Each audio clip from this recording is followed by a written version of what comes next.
Buenos días, buenas tardes, buenas noches a todas las personas que nos están escuchando en este momento. Muchas gracias por sintonizarnos. Estamos acá iniciando un tercer capítulo de nuestro Ornitorrinco Podcast. ¿Ya? En esta ocasión la dotación está un poco reducida, básicamente porque los demás muchachos están atendiendo otras misiones, pero me está acompañando la Reis y Freddy. ¿Cómo están, chiquillos? Hola, bien, bien. Hola, Aquí, hola, hola a todos. Sí, ¿Cómo? aquí luchando con una semana corta, con un con un feriado de por medio. Así que desde ahí tratando de ajustar todas las reuniones a eso y justamente también cumplir con la promesa del podcast de manera semanal. sí, estamos los Buenísimo. sobrevivientes de este lado de esta semana tan ruda que nos ha tocado. Los otros integrantes del equipo están dando la pelea también atendiendo otras contingencias, pero bueno, aquí eso está, en eso está la versatilidad del equipo, que igual también nos dividimos, vemos cómo hacemos y al final, bueno, estamos sacando todo y sacándolo bien, que es lo importante. A final de año ya sabemos que todas las cosas se aprietan más, Mm. hay que correr más rápido para rematar en la final, así que listo, aquí estamos, dando la pelea igual. Buenísimo. Y bueno, Lo adelantamos el capítulo pasado, pan para hoy y hambre para mañana, el tema del feriado. Y al final, se, Gracias, Carlos Ormeño, por el dicho. citando a Carlos Meño, el que está dando la batalla en este momento también. Buenísimo. Bueno, como para todas las ediciones de nuestro podcast, bueno, si bien somos tres, igual podemos realizar todos los análisis necesarios. Quisiera saber si quieren comentar algo de lo que está pasando ahora con el tema de clave única. Es algo bastante contingencial de la semana.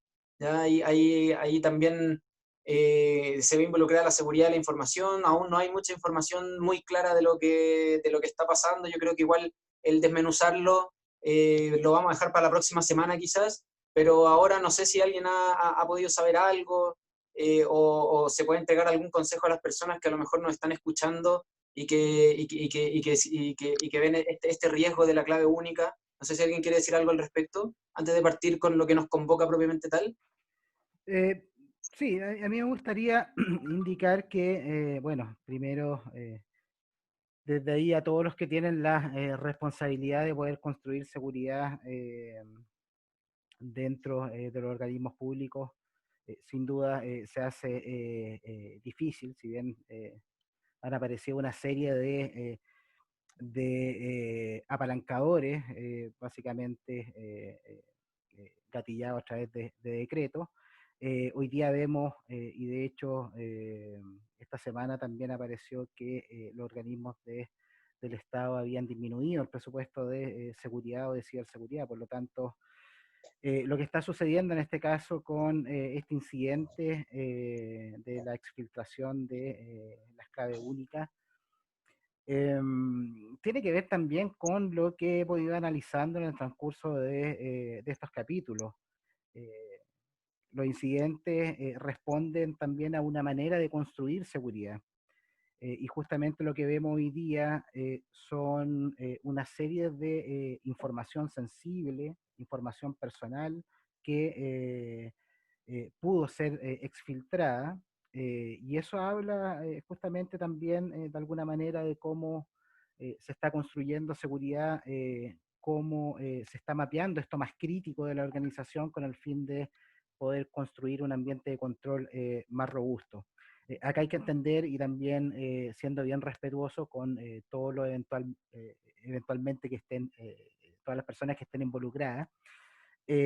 Construir seguridad es complejo, lo vamos a seguir indicando, y hoy día grandes organizaciones siguen siendo atacadas con presupuestos millonarios, y justamente nosotros no estamos exentos de ese tipo de realidades. Inclusive en algunos casos estamos con un mayor nivel de riesgo.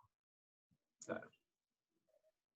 Claro, totalmente. Ahí, con respecto a lo que decís, Freddy, que defender siempre va a ser más difícil que atacar. Claro, lo hemos conversado en otros capítulos, pero básicamente la diferencia radica en algo súper simple, que es un atacante necesita un vector para poder concretar su objetivo. O sea, encuentra una debilidad, la aprovecha y puede concretar el ataque. En cambio, por el lado de la defensa, tienes que mirar toda la gama y todo el abanico de posibilidades que puede tener un atacante, y gestionarlo para para poder reducir el riesgo de que el atacante efectivamente pueda encontrar un agujero por el cual meterse y lograr su objetivo.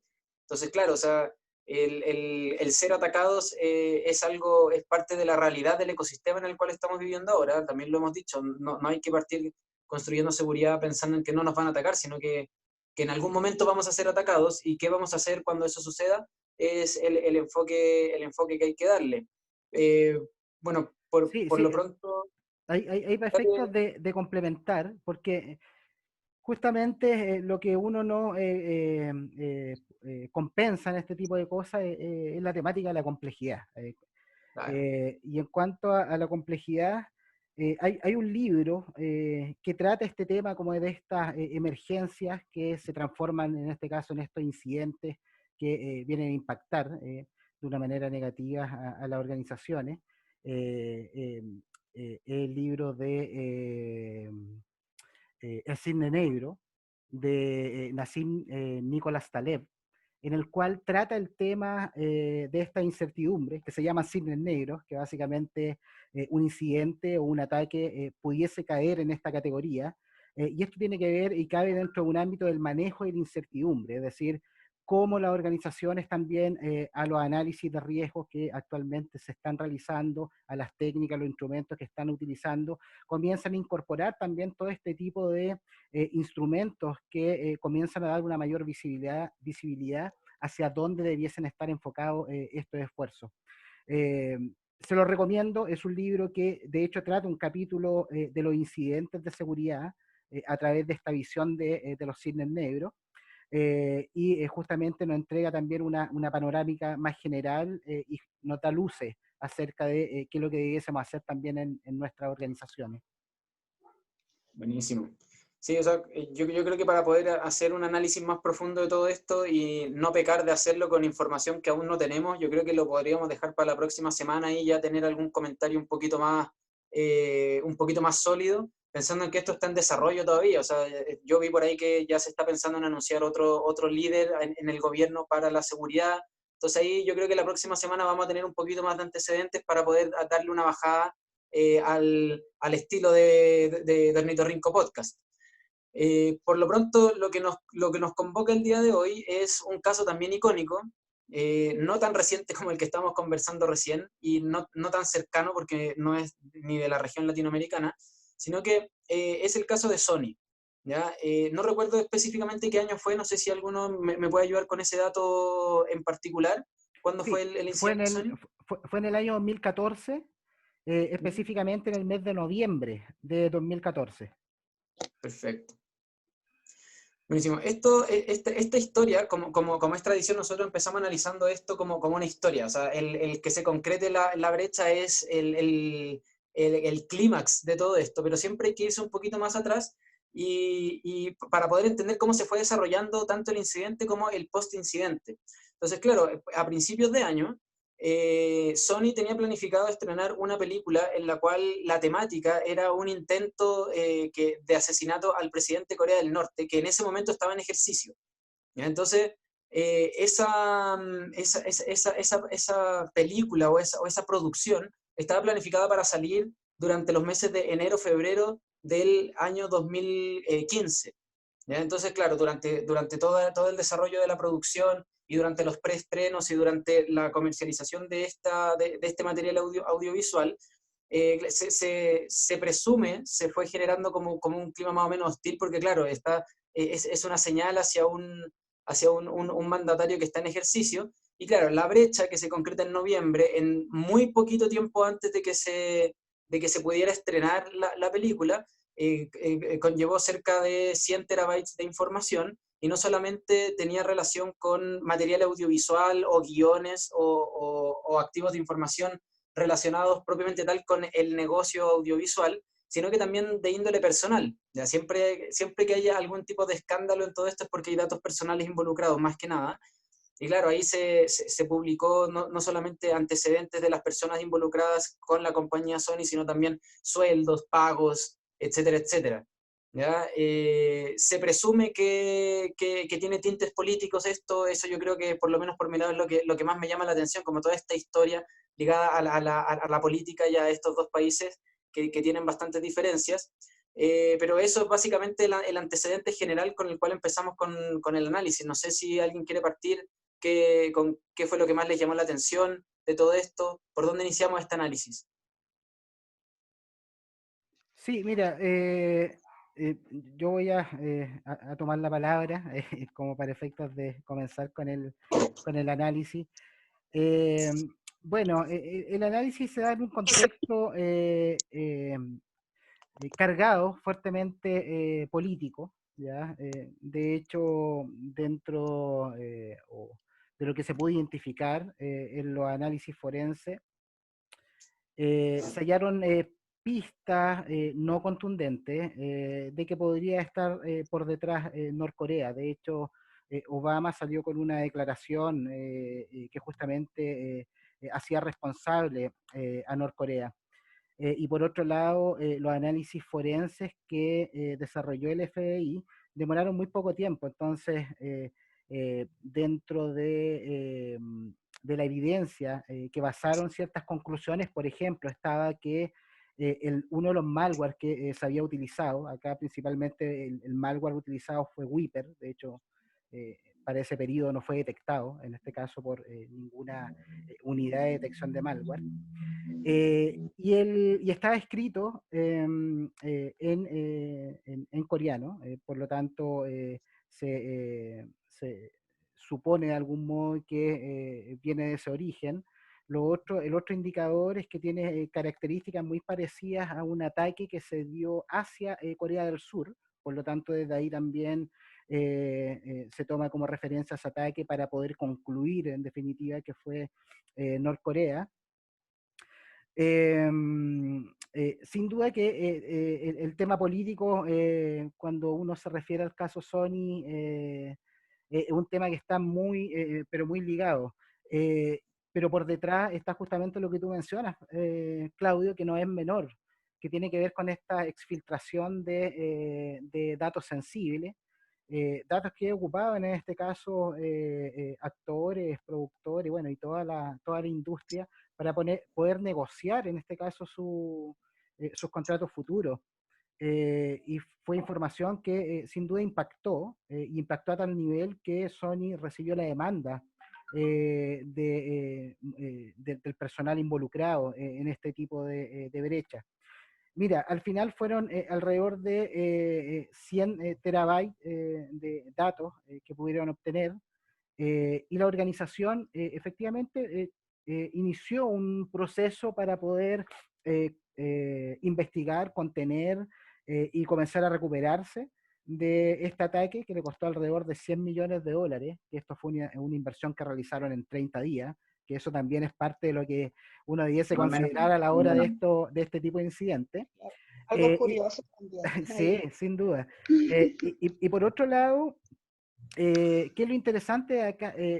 También como dentro de las medidas de control que tenía Sony, que no era una excepción en la industria, lo veíamos en el caso Target de la semana pasada también, que en este caso Sony tenía un seguro de ciberseguridad. De hecho, ese seguro le cubrió gran parte de estos $100 millones que pudieron invertir en estos 30 días. Por lo tanto, también es interesante cómo comienzan a funcionar este tipo de instrumentos como parte del ambiente de control, no como, en definitiva, dejar toda la responsabilidad a un seguro, pero sí como un complemento también para poder apalancar los gastos que involucra un proceso forense y un proceso de recuperación. Claro. Ahí yo veo algo, bueno, digamos que para muchas personas también que quizás no son tan ligadas al área de seguridad.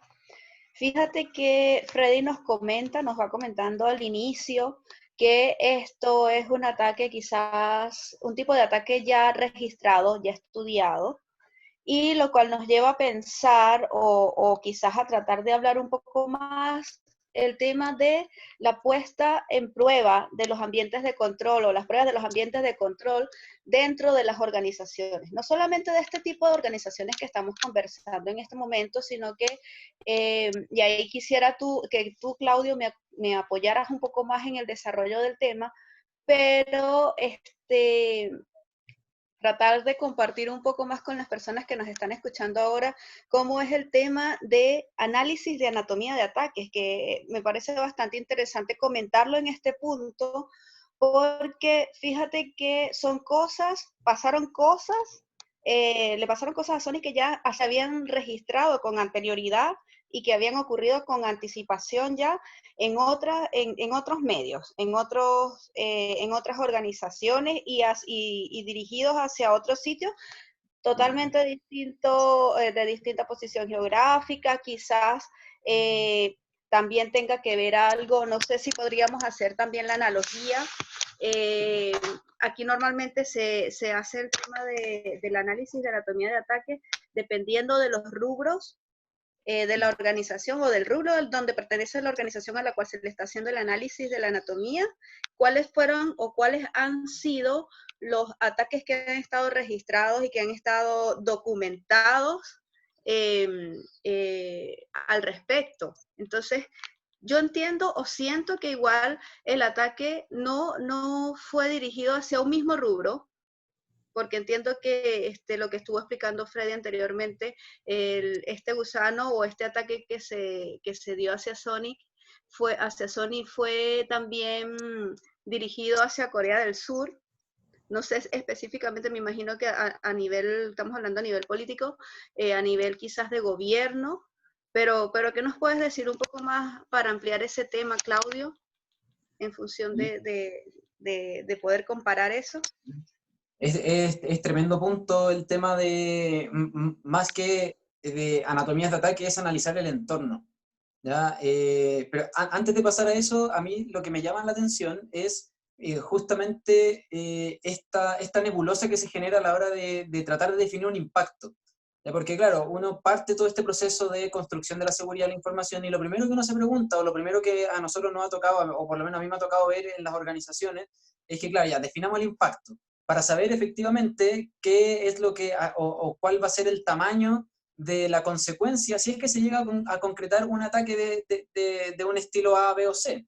Y esa medición del impacto siempre es sumamente compleja, porque, no sé, ese impacto que afectó a Sony, por ejemplo, de, ok, se divulgó información que era de cuánto se le estaba pagando a los actores y productores, y esa información es confidencial, porque le permite después negociar a estas personas o arruina la negociación de estas personas si se llega a divulgar para otros proyectos, y que me pueden demandar por una divulgación de esa información, es una variante o una arista de la determinación del impacto que es sumamente rebuscada en comparación a lo que organizaciones que a lo mejor en ese año no tienen tanto nivel de madurez o que hasta el día de hoy no tienen tanto nivel de madurez para poder decir efectivamente cuáles son todo el abanico de impactos que voy a tener en una brecha, ¿ya? Y justamente una forma, yo creo, y que lo hemos podido comprobar también, no es la única ni la mejor, sino que una de las formas en las cuales uno puede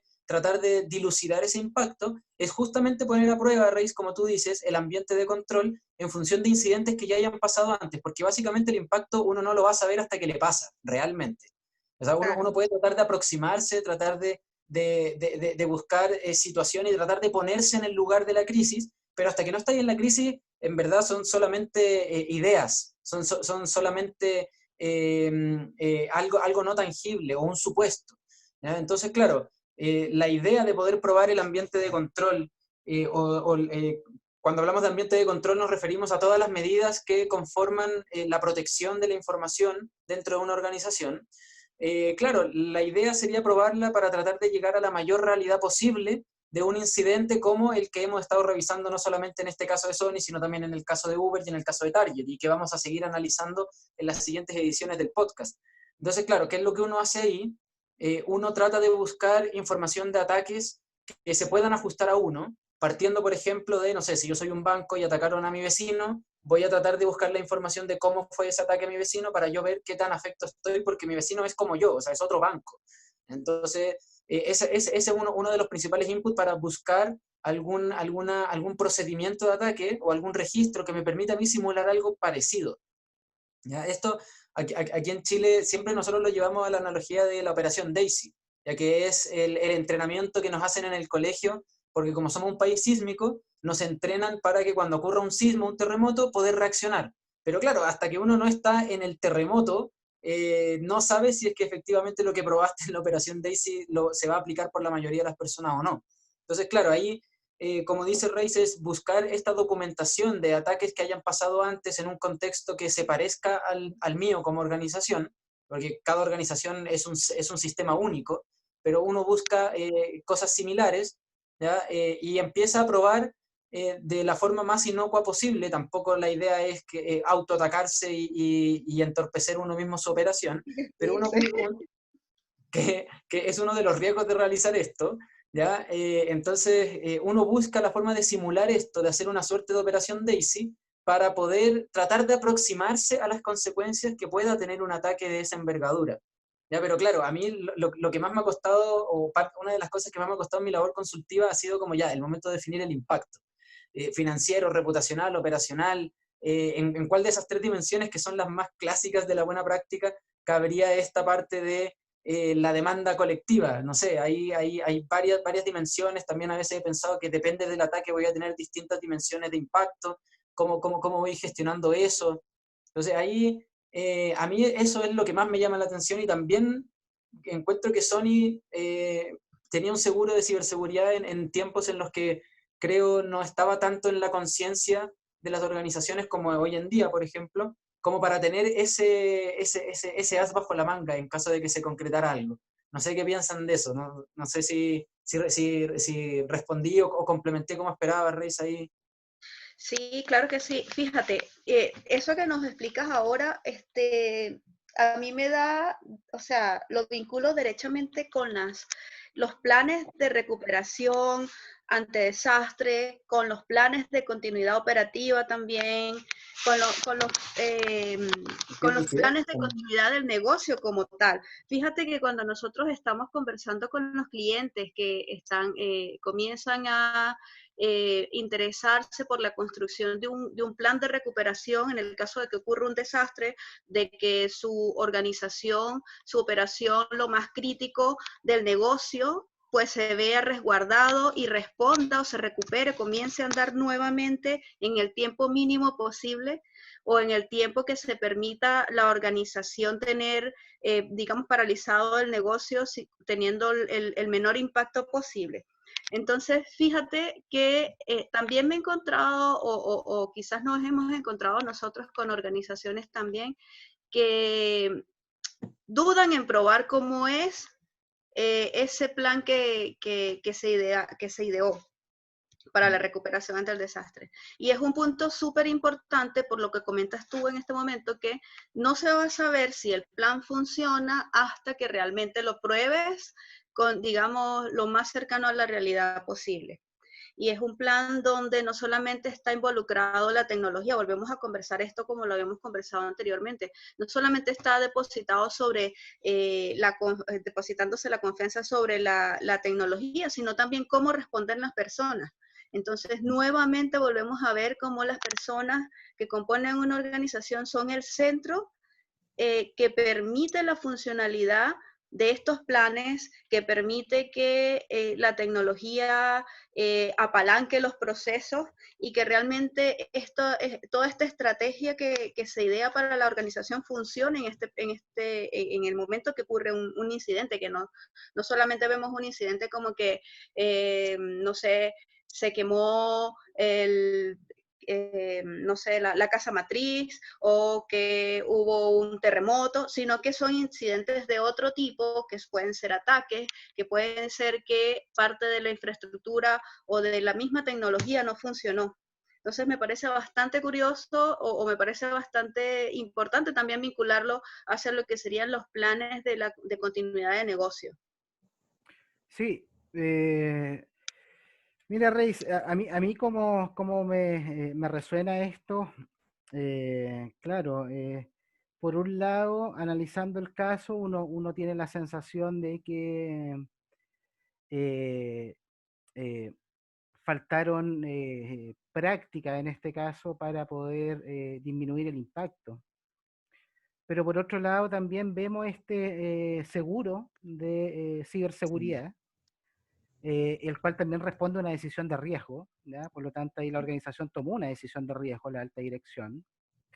Eh, por otro lado, cuando uno comienza a analizar los controles que se vulneraron en este ataque, como dentro de la mala práctica, básicamente, se da cuenta que son controles básicos.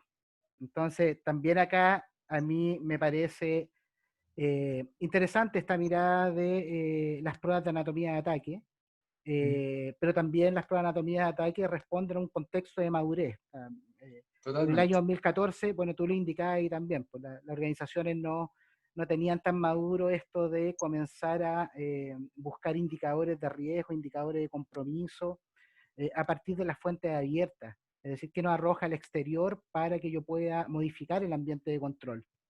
Esa conciencia no se tenía, pero sí lo que me aparece en el análisis es que hay una decisión de la alta dirección, hay una compra, en este caso de un ciberseguro, y por otro lado hay prácticas de seguridad básicas que no están aplicadas, como por ejemplo, eh, que las redes no estaban segmentadas, por lo tanto eso posibilitó también la distribución del malware.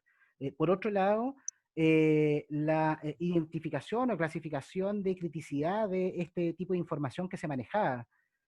Al parecer todo se manejaba de la misma manera, ¿ah? O no había una clara identificación de qué era lo más crítico desde el punto de vista del riesgo. Por otro lado, se encontraron contraseñas en texto claro, lo cual es una mala práctica. Eso permitió también el poder acceder a otro tipo de información dentro de la compañía, y sin duda es parte de la mala práctica. Y lo otro que probablemente no aparece tan claro, pero también es parte del proceso que debemos pulir en nuestras organizaciones, tiene que ver con las capacidades de poder detectar amenazas de los empleados. Y eso habla de niveles de sensibilización o concientización. Por lo tanto, acá la recomendación para cada funcionario, colaborador de la organización es, si algo te parece mal, no lo ignores, tómalo en cuenta, repórtalo, saca un pantallazo, envíalo al área respectiva o de seguridad o a la mesa de ayuda y comienza a escalar. Eh, ¿Por qué motivo? Porque No en importa si realidad, es o no es una falsa alarma, exacto. exactamente, exactamente. Entonces, esas cosas me parecen interesantes del caso, ya como en el análisis más, un poco más fino. Sí, ahí, bueno, como los árbitros, ante la duda notifica. Eso es lo más importante, ¿ya? O sea, yo creo que peor es que uno no haya notificado por algún tipo de desconfianza o algo.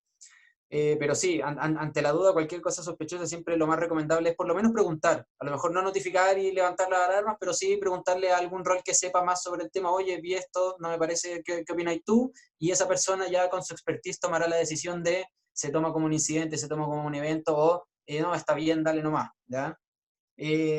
También me pareció tremendo punto lo que estaba ahí comentando Freddy, de que claro, nosotros empezamos a hablar con Reis de estas pruebas de anatomías de ataque, pero claro, para poder llegar a eso, se tiene que tener ciertos controles que responden más a la identificación, que son más basales. Tú lo mencionabas ahí, que también fue algo el que le pasó la cuenta, digamos, a Sony en este caso.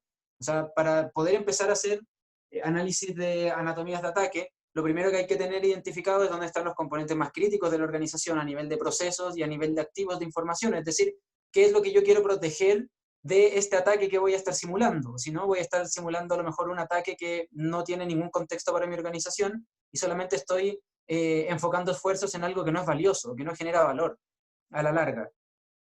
También hay que tener el riesgo asociado, porque claro, yo voy a simular un ataque o una anatomía de ataque en función de los riesgos que me pueden afectar a mí.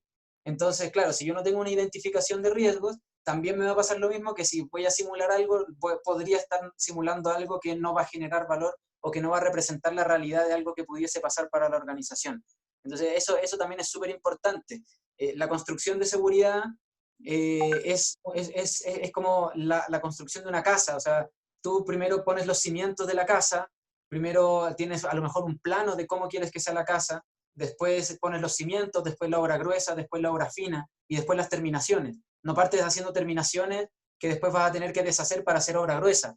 Entonces, la construcción de seguridad tiene que responder a ese orden lógico en la implementación de controles. Y curioso igual que son pocas normativas o buenas prácticas que efectivamente te tratan de guiar en esa implementación.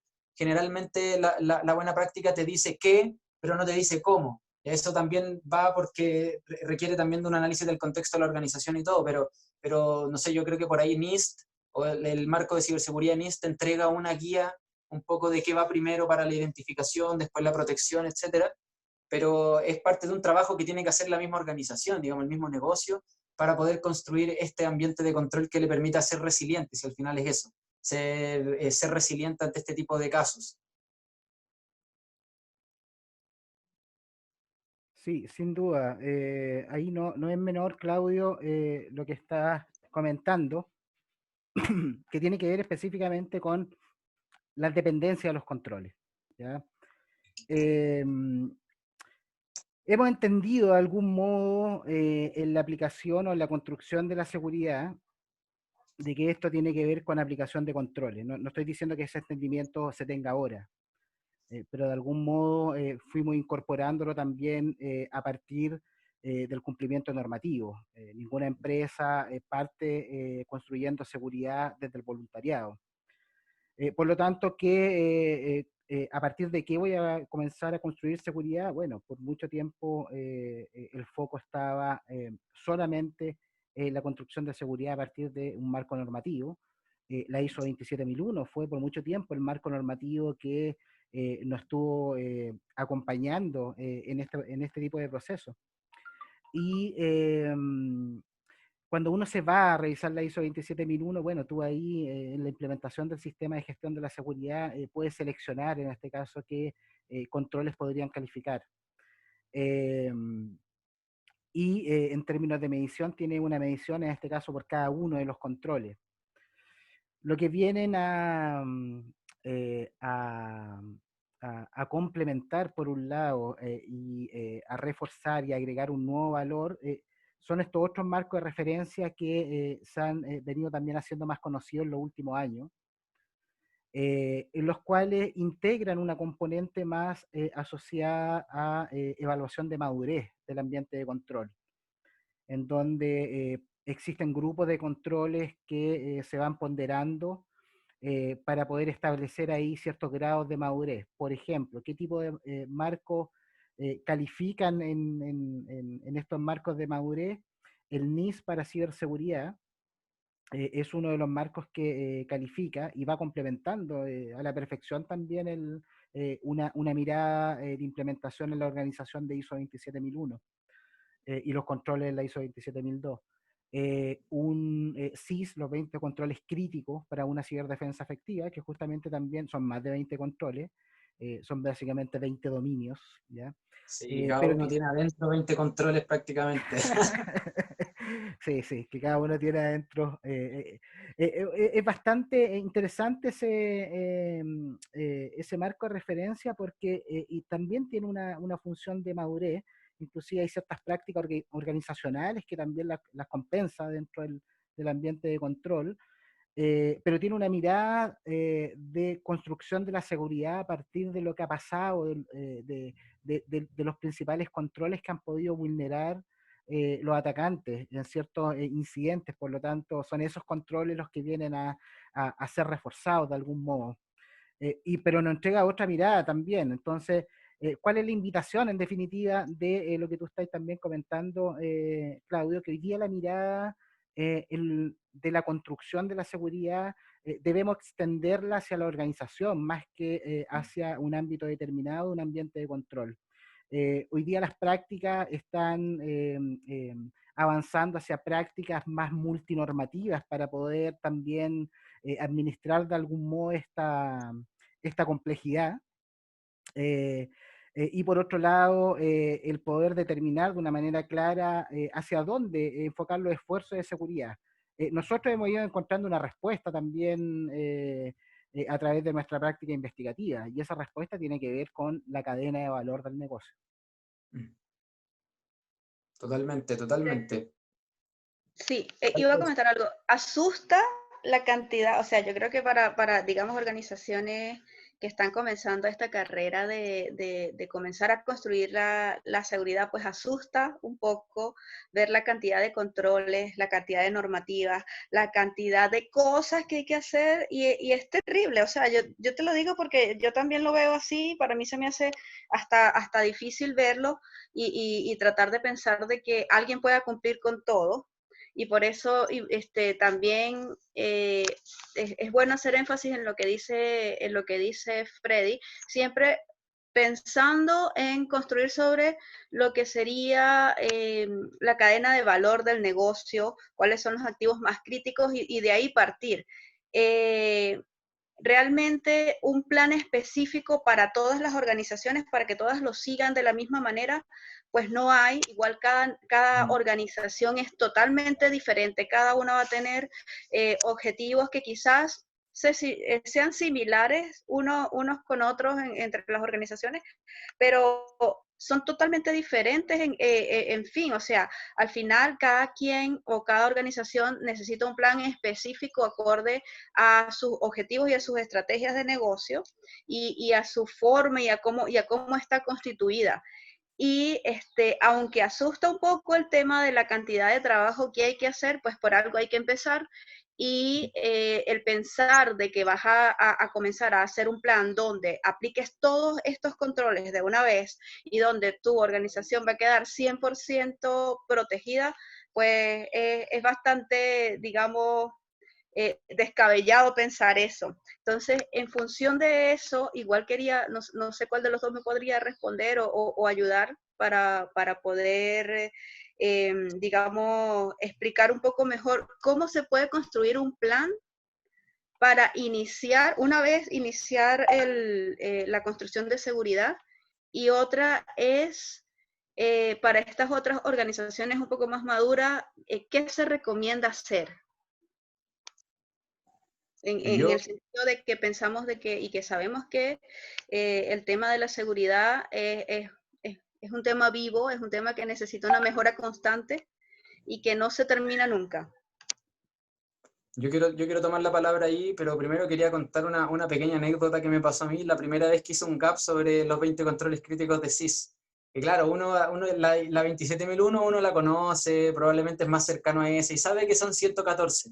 ¿Ya? Entonces, cuando uno va a hacer un gap ISO 27001, ya 114, uno sabe que es harto, ya que hay harto esfuerzo ahí detrás. Pero cuando te dicen hacer un gap de 20 controles críticos de SIS, ya, yo nunca había leído el SIS así completamente como después de aquella vez. Pero yo en mi mente dije como, ya son 20 controles, quizás hay algunos aspectos que evaluar de cada uno, no sé, no van a ser 114 controles como la ISO 27001. Y cuando veo que cada uno se abre y tiene en promedio entre 8 y 12 controles, cada uno de los 20 temas de control que te entrega la norma, casi me voy de espalda, y al final terminó siendo tremendo trabajo, prácticamente más de lo que significa hacer un GAP 27001. Entonces, ahí aprendí que no necesariamente el título de la canción te dice cuánto esfuerzo vaya a necesitar para poder realizar el gap. Esa fue mi primera ida de espalda, mi primera sorpresa, como dice Reis, cuando uno ve como, oh, tantos controles son los que hay que implementar. Claro, cuando me tocó hacer el gap del SIS 20, ahí fue cuando me di cuenta que todos los marcos normativos traen un montón de controles. No importa que el título diga 20 o 5, son millones. Y, y ya entrando a responder la pregunta de Reis, mira, cuando uno parte, siempre el gap análisis yo creo que es como la puerta de entrada. ¿ya? No solamente hablo de un gap análisis sobre una normativa, me refiero a un gap análisis, a un análisis de brechas, ¿ya? Es decir, yo comparo o identifico una situación actual en el contexto que sea, no solamente la seguridad de la información. Por ejemplo, cuando hablamos de todo lo que es gestión de procesos, está el modelo as is y el to be. Entonces tú sacas la foto inicial, ¿ya? En función de compararte con una situación deseada. Entonces, a lo mejor tu situación deseada a nivel del ambiente de control de seguridad es quiero estar certificado. Entonces tú dices, ya, para estar certificado tengo que tener estos requisitos. Entonces comparo mi situación actual en función del cumplimiento de esos requisitos. ¿Ya? Porque claro, si yo parto comparando, queriendo implementar todos los controles, primero me voy a estar haciendo un esfuerzo que no va a generar valor porque no todos los controles me van a aplicar. O sea, ya de partida, si no tengo tecnología en la nube, no voy a tener que evaluar todo el dominio que tiene que ver con la nube de algún marco específico. Y entonces, claro, yo parto haciendo definiendo hacia dónde quiero ir, ¿ya? Después, esta situación inicial me va a entregar, ok, esta es mi foto actual, cuánto me falta para llegar a esta situación futura, y en función de eso yo puedo ir definiendo un plan escalonado, ¿ya? Porque aquí yo ocupo harto, por ejemplo, cuando estoy dando clases o charlas, este ejemplo, o sea, el ejemplo del Transantiago aquí en Chile. En Santiago, se implementó el Transantiago de un día para otro. O sea, un día domingo teníamos el sistema anterior del sistema de transporte público antiguo y el día lunes teníamos el Transantiago.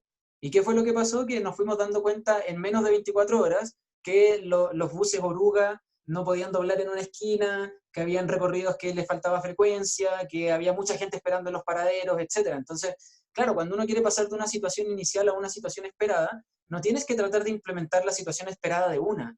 Ya, tienes que tratar de a lo mejor implementar una pequeña porción que te sirva para tantear un poco el terreno, porque hay varias cosas que uno tiene que empezar a ver, no solamente la implementación de un control como tal, sino cómo reaccionan las personas, ¿ya? Porque implementar un control es modificar la forma en la que se hacen las cosas, ¿ya? Y eso es un cambio cultural, y cuando ya estamos hablando de cambio cultural, no es llegar a implementar, hay que ver cómo está el usuario percibiendo el cambio también. Entonces, uno va definiendo plazos, a lo mejor iterativos, o sea, voy a implementar de los 100 controles que quiero implementar, voy a partir por los primeros 10, que a lo mejor son una combinación entre lo más crítico y lo más simple, para empezar a ver también cómo reacciona la organización, cómo estoy yo también con mis tiempos. O sea, a lo mejor me doy cuenta que implementar 10 controles es mucho y no voy a poder cumplir con los plazos, entonces voy a lo mejor bajar mi alcance. Entonces, yo creo que la idea siempre es definir hacia dónde quiero llegar, sacar la foto inicial, ver cuánto me separa de mi objetivo y en función de eso definir un plan lo más iterativo posible que me permita gestionar el cambio y ir cumpliendo efectivamente las metas que yo me voy proponiendo para llegar a esta situación futura. No solamente en seguridad de la información, también en lo que es gestión de procesos, la estrategia empresarial también se plantea de esa forma, hacia dónde quiero ir yo a los 3, 5 años, y en función de eso defino cómo me voy a mover en el camino. Esa sería por lo menos mi aproximación a la pregunta. Por eso están los planes de Quick Wins, los de corto, mediano y largo plazo, porque igual si al final tú tienes un objetivo o un ideal al que tú quieres llegar, para poder llegar a eso, pues muchas veces es necesario partirlo en diferentes fases para que puedas ir gradualmente aumentando el nivel de madurez de la organización y cumpliendo con los objetivos que se plantean en estos plazos. Otra cosa Sí, que Reis, también como para efectos de poder complementar ahí lo que acabas de decir, como un paréntesis, que si bien las organizaciones se colocan estos planes como para efectos de poder subir su nivel de madurez en un punto cero, ¿ya? También es fundamental ir revisando esos planes en función de análisis de riesgo también que entreguen informaciones más dinámicas acerca de posibles riesgos, nuevos riesgos. Esto mismo de la pandemia, trasladarse o trasladar toda una componente de la organización al sistema remoto, sin duda que trae consigo riesgo. Esos riesgos deben ser analizados, esos riesgos la organización se debe adaptar, debe colocar controles donde no habían controles eventualmente o ajustar otros, pero para que justamente se produzca eso de una manera mucho más natural, es fundamental que la organización o la componente de seguridad conozca el negocio. Porque cuando aumentamos ese nivel de visibilidad, lo que estamos aclarando también son los impactos y las certezas. Si frente a una contingencia, si frente a un incidente, yo tengo claramente determinado a qué está afectando, en esta lógica de tener claro cuáles son las relaciones, cuáles son los procesos más críticos, los activos más críticos, cómo esos activos se relacionan con la tecnología, cómo esos activos se relacionan con las personas, eso me va a entregar justamente las herramientas para que la organización pueda moverse de una manera más rápida, más dinámica y se pueda adaptar al entorno. Eso como en términos de paréntesis. Tremendo, Perfecto, tremendo. Freddy. Súper buena la acotación que haces en lo que nos estás explicando. Y iba a preguntar otra cosa también adicional a lo que estamos conversando, y es en cuanto a estas, digamos, a las organizaciones que son más reguladas y que les necesitan una certificación. Certificación contra alguna normativa, alguna práctica en específico. Vemos también qué pasa, y es que existe dos puntos paralelos. El paralelo del cumplimiento, digamos el mundo uno, donde tengo que cumplir un checklist para poder mantener o cumplir con algo que me están pidiendo, y el otro mundo que es el de verdad, el real, y donde...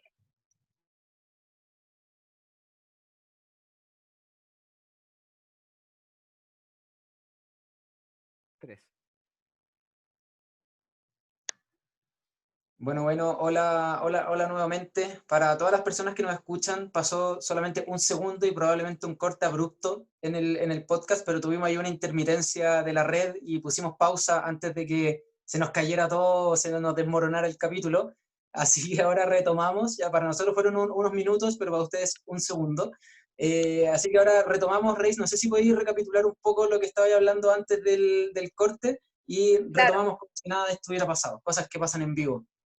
claro, sí, hablando de los planes de contingencia. Hablando de los planes de contingencia, eso. Bueno, no, ya lo que estaba preguntando no va muy ligado al plan de contingencia, digo yo, igual esto me lo van a aclarar ustedes.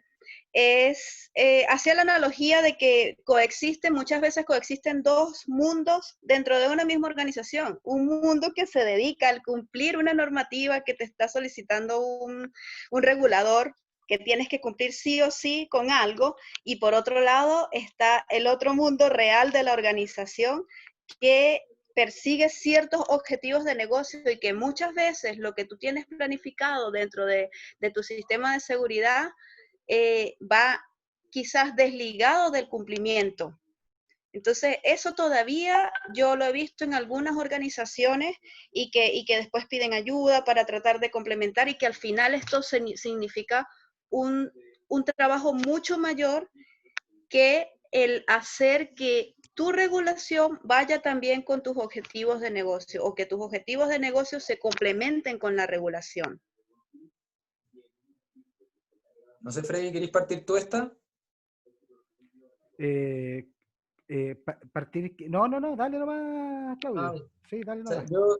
yo ahí, bueno, sí, yo creo que generalmente se da este contraste que mencionas, Reis, pero también creo que he visto, por lo menos en el mercado local, que claro, la complejidad y los impactos de los ataques también están creciendo, la frecuencia también, y cuando tú tienes un organismo regulador y alguno de los regulados es atacado y generando un impacto, no solamente se cuestiona al regulado, sino que también se cuestiona al regulador. Entonces también compañeros, colegas, amigos que trabajan en distintos sectores acá, que nosotros nos hemos juntado a conversar también, que por ejemplo están en la banca, ellos mismos nos han dicho, o sea, las auditorías que vienen del organismo regulador, que es la Comisión del Mercado Financiero, han estado mucho más fuertes y cada vez están más fuertes. Entonces, porque claro, el regulador también se ve cuestionado cuando a uno de sus regulados le pasa algo.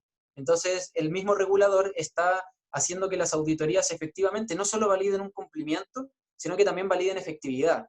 Estos amigos de los que estoy hablando en particular nos estaban comentando que ahora no solamente se les está pidiendo cumplir con pruebas de contingencia o pruebas de planes de continuidad, sino que también se les está exigiendo que se pueda subir el nivel de cada una de las pruebas para validar efectivamente que tus planes de contingencia funcionan.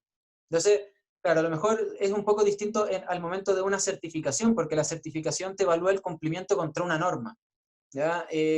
Pero los reguladores a nivel nacional o las entidades regulatorias que tienen que normar un mercado están cada vez subiendo también sus niveles de madurez y por ende están subiendo el nivel de lo que están regulando.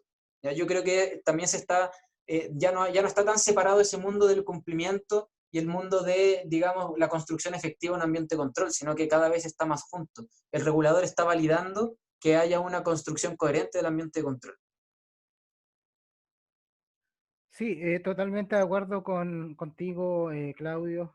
Reis, ahí una excelente mirada ahí de esa dualidad que se da en las organizaciones, que no es algo de ahora, justamente tiene que ver con esta práctica o con este entendimiento, este aprendizaje que hemos ido ganando a partir de poder construir seguridad a partir del cumplimiento. Hoy día sabemos que el cumplimiento no nos garantiza nada, debemos de alguna medida construir seguridad en función de nuestro entendimiento de dónde está lo más crítico, de dónde están los principales dolores de la organización.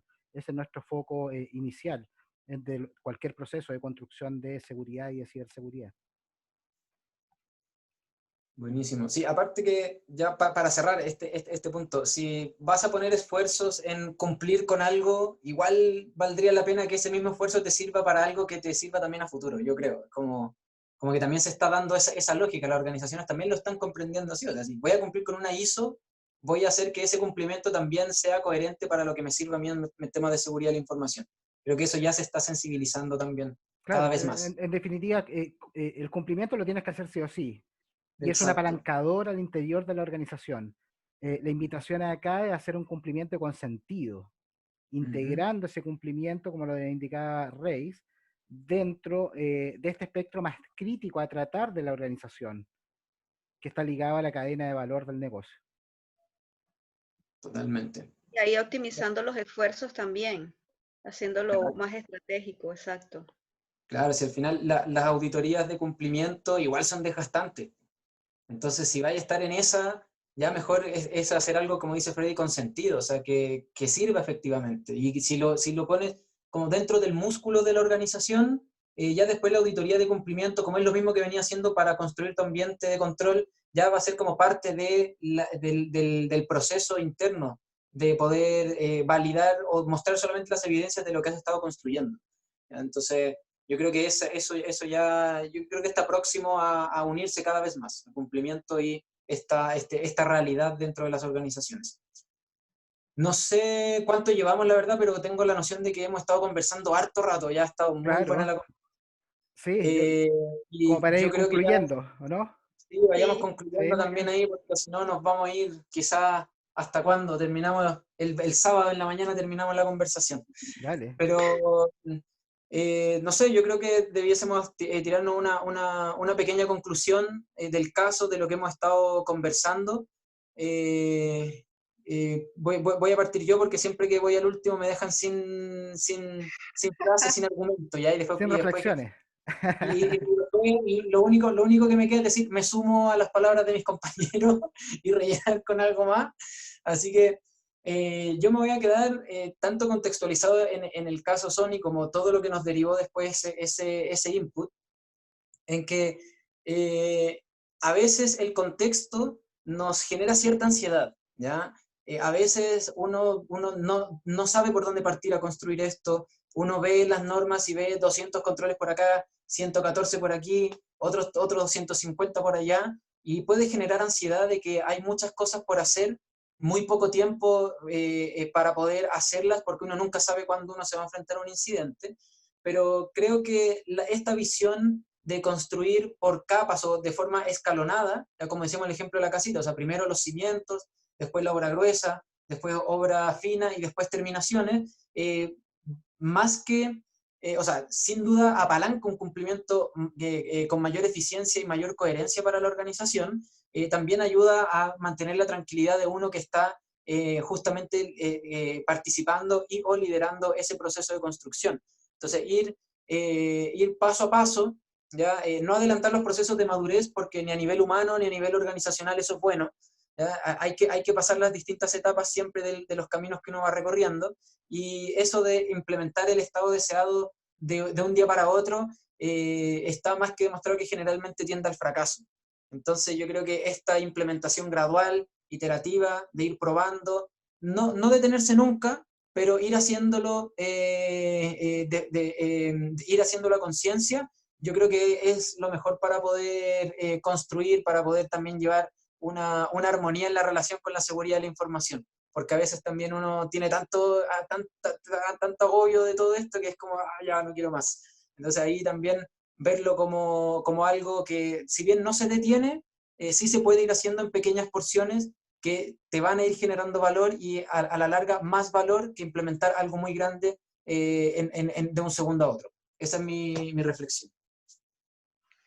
Yo le agrego a lo que estaba comentando Claudio, en este caso, es que prueba en lo que confías. O sea, si tienes algo que hiciste, que construiste, y estás súper confiado de ese proceso o de esa estrategia, pruébala, y pruébala en diferentes ocasiones, porque igual los planes, digamos, en este caso de continuidad, los planes de recuperación, se hacen muchas veces una sola vez, pero se hacen bajo ciertas condiciones de ese momento y quizás algunas proyecciones. Pero tengamos en cuenta que el mercado constantemente cambia, el terreno constantemente cambia, los ecosistemas cambian, todo va evolucionando, y de la misma manera que va ocurriendo eso, también se tienen que hacer las reestructuraciones de los planes, las pruebas de estas reestructuraciones, las pruebas de los planes que ya se tienen construidos, pero ya en diferentes situaciones. Así que esto es algo que, como habíamos comentado anteriormente, es algo que está vivo. Los temas de lo que serían los planes de recuperación o los planes de continuidad van muy ligados a los temas de seguridad. Imaginemos, o como ya hemos comentado anteriormente, la seguridad se basa en la gestión del riesgo, y esto está estrechamente ligado a los planes de recuperación y a los planes de continuidad. Así que eso agregaría yo a la reflexión que hizo Claudio hace unos minutos. Ok, a ver, mi reflexión final va enfocada a, específicamente a este análisis del caso, a estas medidas básicas que nos fueron atendidas. Así que lo primero, debemos preocuparnos de lo básico. ¿Y qué es preocuparnos de lo básico? Es, por un lado, poder identificar dónde está lo más crítico de la organización, y en base a esa identificación, que debe ser una identificación basada en riesgo, poder accionar, en este caso, el ambiente de control o los mecanismos de seguridad, entendiendo de que hay controles básicos, y de ahí podemos encontrar referencias, por ejemplo, en la NIS para ciberseguridad, todo el dominio relacionado específicamente con identificación. Y desde ahí también entender de que si no nos preocupamos de lo básico, cualquier nueva tecnología, nueva herramienta o nuevo proceso ligado a este tipo de temas no va a cuajar en la organización, porque muchas organizaciones carecen justamente de este entendimiento de que para poder construir un ambiente de control de manera coherente, como tú lo decías, Claudio, necesitamos entender bien qué es lo básico. Y en base a ese entendimiento de qué es lo básico, eso nos va a poder permitir comenzar a conectarlo con otros procesos más complejos desde el punto de vista de la seguridad. Fantástico, fantástico. Bueno, con esto damos por cerrado el capítulo de hoy. Ya, muchas gracias Freddy, muchas gracias Reis, muchas gracias a todos y todas los que se dan el tiempo de escucharnos. Ahí cualquier cosita nos pueden dejar comentarios o algo así. También proponer cosas que pudiésemos conversar o preguntas que pudiésemos responder en cada una de las sesiones. Así que eso, muchas gracias. Sigamos, ya queda poquito para terminar esta semana corta, solo en días, porque en cosas para hacer es una semana normal.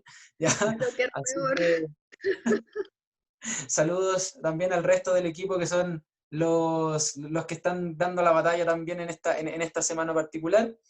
Y muchas gracias a todos y todas. Que estén muy bien. Muchas gracias. Hasta la próxima semana. Chao. Hasta luego. Chao. Chao, hasta luego.